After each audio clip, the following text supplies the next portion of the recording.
मैं मेघा चौरसिया से आप सभी का स्वागत करती हूँ मेरे YouTube channel hi tech learning changing the way of learning पर। तो गाइस हम आज स्टार्ट करने वाले बीएससी सीएस सेकेंड ईयर का mathematics second paper advance calculus. क्या है सेकेंड पेपर एडवांस कैलकुलस से हमने लिया है आज का टॉपिक। तो हम फर्स्ट यूनिट से स्टार्ट करते हैं। फर्स्ट यूनिट के फर्स्ट चैप्टर से। फर्स्ट चैप्टर है सीक्वेंस ऑफ रियल नंबर। तो हमारा जो चैप्टर फर्स्ट है sequence of real numbers. Sequence of real number हमारे फर्स्ट चैप्टर का नाम है first sequence of real number. इसके अंदर हम 4 से 5 इंपॉर्टेंट टॉपिक्स पढ़ने वाले हैं। तो हम देख लेते हैं पहले एक फॉर्मेट कि हम क्या क्या पढ़ने वाले हैं, फिर उसके आगे हम स्टार्ट करेंगे। सीक्वेंस ऑफ रियल नंबर, तो उसके अंदर हम सबसे पहले पढ़ने वाले definition of sequence. Definition of sequence, theorem on limit of sequence. सबसे पहले हम क्या करेंगे, इसकी डेफिनेशन पढ़ेंगे कि सीक्वेंस क्या है। चैप्टर स्टार्ट होने के पहले हमको ये पता होना चाहिए कि हम क्या क्या चीजें पढ़ने वाले हैं, उनकी डेफिनेशंस क्या हैं। उसके बाद हम पढ़ने वाले हैं theorems on limits of sequence. तो हमारी जो सीक्वेंस की लिमिट है उस पर जो बेस्ड थ्योरम होगी वो हम पढ़ने वाले हैं। मतलब लिमिट की सीक्वेंस अनुक्रम की जो लिमिट होगी उससे रिलेटेड जो भी थ्योरम्स होंगे हम वो पढ़ेंगे। उसके बाद बाउंडेड एंड मोनोटोनिक सीक्वेंस पढ़ने वाले। बाउंडेड मतलब जो किसी से बंधे हुए, मतलब इनकी जो लिमिट्स होंगी वो किन किन टाइप में अपन को बताई गई इस चैप्टर में हम ये पढ़ने वाले हैं। फिर कोचीज कन्वर्जेंट थ्योरम पढ़ने वाले हैं जो कि बहुत इंपॉर्टेंट थ्योरम है, ये एग्जाम में आती है। तो हम ये सब चीजें पढ़ने वाले हैं। इसके बाद हम अपने फर्स्ट टॉपिक से स्टार्ट करते हैं कि डेफिनेशन ऑफ सीक्वेंस। तो डेफिनेशन ऑफ सीक्वेंस पढ़ेंगे हम। इसके पहले मैं एक छोटा सा डायग्राम बनाती हूँ। यहाँ पे हम दो चीजों का एक सेट पढ़ने वाले हैं। यहाँ पे हमको दो नई चीज मिलने वाली है।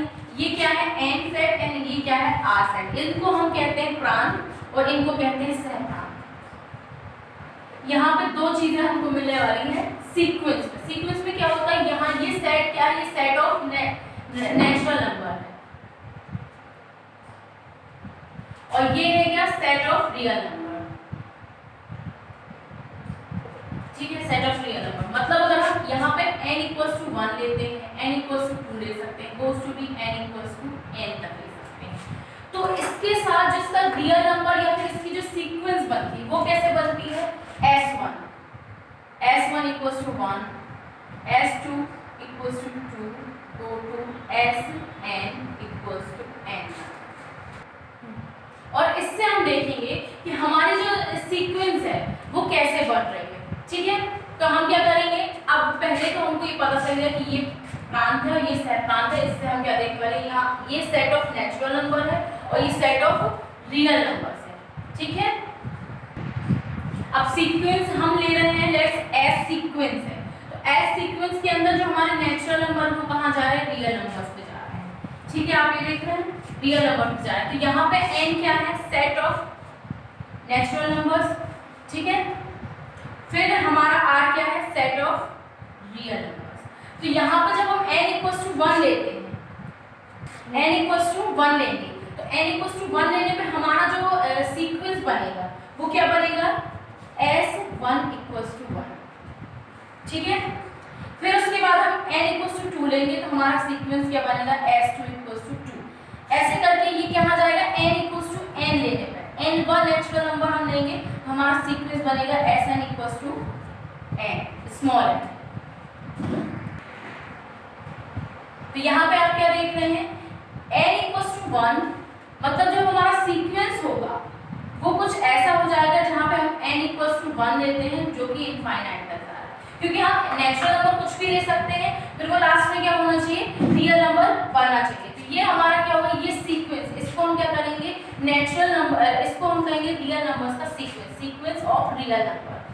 आई होप आपको डेफिनेशन क्लियर हो गई है। इसके बाद जब हम इस चैप्टर को आगे पढ़ते जाएंगे तो ये जो डेफिनेशन मैंने बताई है वो आपको क्लियर होती जाएगी। डेफिनेशन ऑफ सीक्वेंस के अंदर हम एक दो चीजें और पढ़ने वाले हैं कि सीक्वेंस के अंदर हम क्या क्या आता है। तो उसमें एक है equality of sequence. Equality of sequence, इसमें क्या है, सीक्वेंस या अनुक्रमों की समानता। मतलब अगर कोई दो सीक्वेंस है तो वो इक्वल कब होंगे या इक्वल होने की क्या कंडीशन है। तो यहाँ पे हम क्या लेंगे, दो सीक्वेंस लेंगे। लेट्स देखो एक सीक्वेंस तो हमने बताया क्या होता है, सीक्वेंस Sn, वहां पे n = 1 goes to be infinite तक जाता है।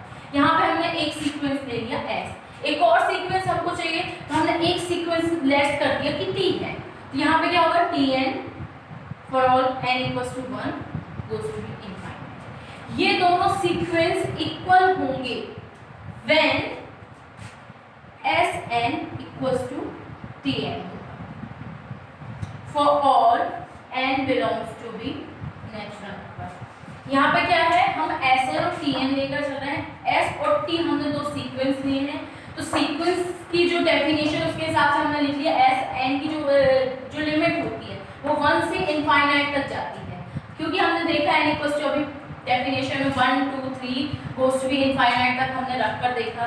तो ये जो लिमिट है इसके हिसाब से अगर ये दोनों इक्वल होंगे कब, जब Sn और Tn की वैल्यू क्या होगी, सेम होगी for all n belongs to natural numbers के लिए। मतलब यहाँ पे जो भी n है वो नेचुरल नंबर्स होने चाहिए और ये दोनों इक्वल होने चाहिए, तब ये जो है इक्वालिटी ऑफ सीक्वेंस कंप्लीट होगा। तो नेक्स्ट हम क्या पढ़ने वाले, सीक्वेंस ऑफ एलिमेंट। अब सीक्वेंस ऑफ एलिमेंट्स क्या है, तो जो हम एलिमेंट्स लेते हैं सीक्वेंस के अंदर उनके बारे में। तो अगर हम हमारा कोई सीक्वेंस है उसमें हमारे नेचुरल नंबर्स क्या जा रहे हैं, एक सेट को जा रहे हैं, हमने वो सेट का नाम A ले लिया, तो जो नेचुरल नंबर है किसको, A को बिलोंग करता है। तब जो हमारा Sn जो सेट होता है जो n = 1 से इनफाइनाइट तक जाता है, तो यहाँ पे हमारा जो Sn = Sn होना चाहिए, वो क्या करना चाहिए, A को बिलोंग करना चाहिए। मतलब इसके अंदर जो हमारा सेट बनेगा, जो सीक्वेंस बनेगा ये Sn, वो क्या होगा, Sn होगा, क्योंकि अभी हमने पढ़ा है। उसके बाद इसका जो एलिमेंट होगा वो A के अंदर होगा, मतलब A का एक सेट होगा या A का एक एलिमेंट होगा, तब जाके ये जो एलिमेंट है ना सेट A का क्या हो जाएगा, एलिमेंट कहलाएगा। हम इसके अंदर नेक्स्ट टॉपिक पढ़ने वाले सीक्वेंस ऑफ एलिमेंट्स। तो सीक्वेंस ऑफ एलिमेंट्स क्या कहलाता है कि अब हम एक ले रहे हैं सीक्वेंस, उसके अंदर एलिमेंट्स क्या है, नेचुरल नंबर्स जो किसी A को, सेट ऑफ A को बिलोंग करते हैं, ठीक है। तो for all n belongs to n के लिए, for all n belongs to n के लिए जो हमारा Sn होगा वो Sn होगा, ठीक है। तो जो Sn है वो क्या करना चाहिए, belongs to A करना चाहिए। तब हम कह पाएंगे कि जो सीक्वेंस हमारा Sn होता है n = 1 to इनफाइनाइट तक, तो इस सीक्वेंस को A का एलिमेंट, सीक्वेंस ऑफ एलिमेंट कह पाएंगे। मतलब इस सीक्वेंस को हम कहेंगे A का जो क्या है, ये सीक्वेंस ऑफ एलिमेंट कहलाएगा। मतलब क्या है, हमारा जो ये वाला पार्ट है, अभी क्या वेरिएबल्स लेकर चल रहे हैं, जब हम इनको नंबर में चेंज करेंगे तब आपको समझ में आएगा इस लाइन का मतलब। और अभी सुन लीजिए कि जो Sn है ये क्या होगा, Sn होगा। तो जब ये वाला जो एलिमेंट है वो A के अंदर होगा, एक सबसेट है, सबसेट के अंदर जो एलिमेंट्स होंगे उसको बिलोंग करेगा, तब हम क्या करेंगे कि ये जो सीक्वेंस हमारा होता है वो क्या है, सीक्वेंस ऑफ एलिमेंट। इस सीक्वेंस के अंदर हम एक चीज और पढ़ने वाले, कांस्टेंट सीक्वेंस क्या है ये, चलो जान लेते हैं हम कांस्टेंट सीक्वेंस क्या है। अब हम कोई सीक्वेंस ले रहे हैं, इफ एस सीक्वेंस है, नेचुरल नंबर कहाँ जा रहे हैं, एक सबसेट की ओर जा रहे हैं, ठीक है। तब for all n belongs to natural number, ठीक है, for all n belongs to natural number के लिए जो हमारा Sn इक्वल्स टू होगा, Sn होगा जो कि हम सभी जानते हैं, इक्वल्स टू एक k होगा, where k is a constant part, ठीक है। तब हम कहेंगे S इक्वल्स टू जो हमारा सीक्वेंस बन रहा है Sn, n equals to 1 to infinite तक, इस पार्ट को क्या कहेंगे हम, कांस्टेंट सीक्वेंस कहेंगे। कब, जब इसका जो एक एलिमेंट Sn है, जहाँ पे n क्या है, नेचुरल नंबर है, k को बिलोंग करता होगा, k मतलब कांस्टेंट पार्ट को बिलोंग करता होगा, तब हम इस सीक्वेंस को क्या बोलेंगे, कांस्टेंट सीक्वेंस बोलेंगे। हमारा ये कांस्टेंट सीक्वेंस कंप्लीट हो गया। मतलब डेफिनेशन ऑफ सीक्वेंस के अंदर हमें जो जो डेफिनेशन पढ़नी थी हमने पढ़ लिया। अब नेक्स्ट में हम स्टार्ट करेंगे लिमिट्स ऑफ सीक्वेंस, जो हमारा नेक्स्ट पार्ट है इस चैप्टर का, तो वो हम नेक्स्ट क्लास में कंप्लीट कर लेंगे, तो वो हम नेक्स्ट क्लास में पढ़ने वाले हैं।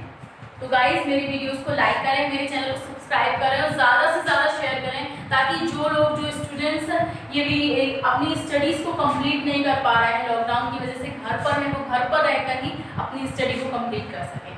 Thank you.